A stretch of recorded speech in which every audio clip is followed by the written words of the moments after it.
নাভূত নাশ্ৰুত ঘটনা কাহিনী শুনিলে খঙে আপোনাৰো মূৰৰ চুলি আগপাবগৈ দৰাতকৈ কইনা চাপৰ হোৱা বাবে ন কইনাক স্বামী গৃহৰ পৰা গটিয়াই বাহিৰ কৰি দিয়া হ'ল সৰু পুত্ৰৰ বাবে কইনা আনি ডাঙৰ পুত্ৰক গতাব বিচাৰে শহুৰ শাহুৰে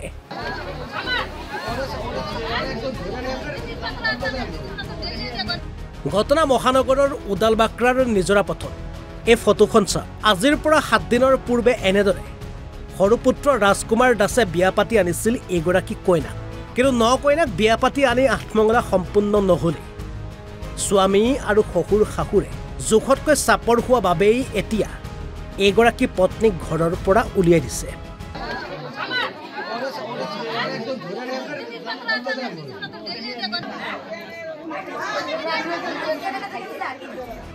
ইফালে অভিযোগ অনুসৰি যদি বুৱাৰীগৰাকীয়ে এইখন ঘৰতেই বুৱাৰী হিচাপে থাকিব বিচাৰে তেন্তে সৰু পুত্ৰৰ পৰিৱৰ্তে বৰপুত্ৰৰ হ'ব লাগিব পত্নী এই ঘটনাই এতিয়া সততে অঞ্চল জুৰি চাঞ্চল্যৰ সৃষ্টি কৰিছে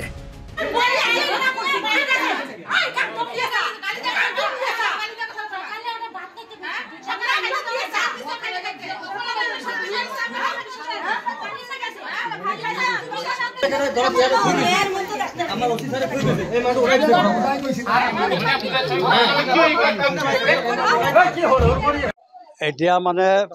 ছোৱালীটো অলপমান খাটা থকাৰ কাৰণে ল'ৰাৰ অপচন্দ আমি বনাম যি আছে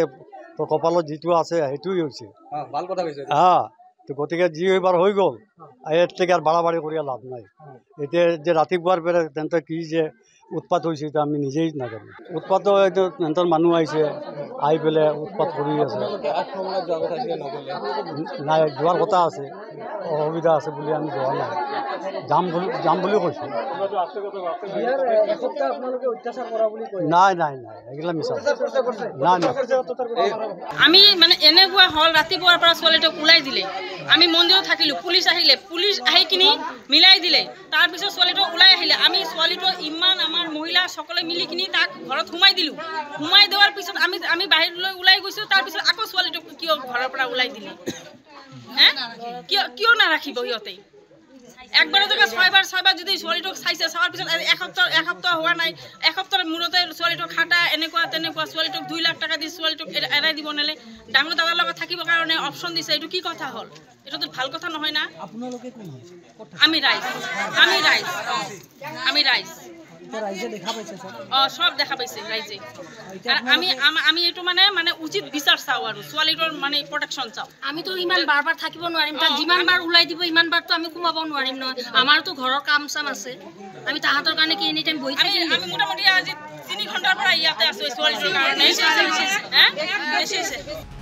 গুৱাহাটীৰ পৰা দেৱজ্যোতি শইকীয়াৰ ৰিপৰ্ট NB নিউজ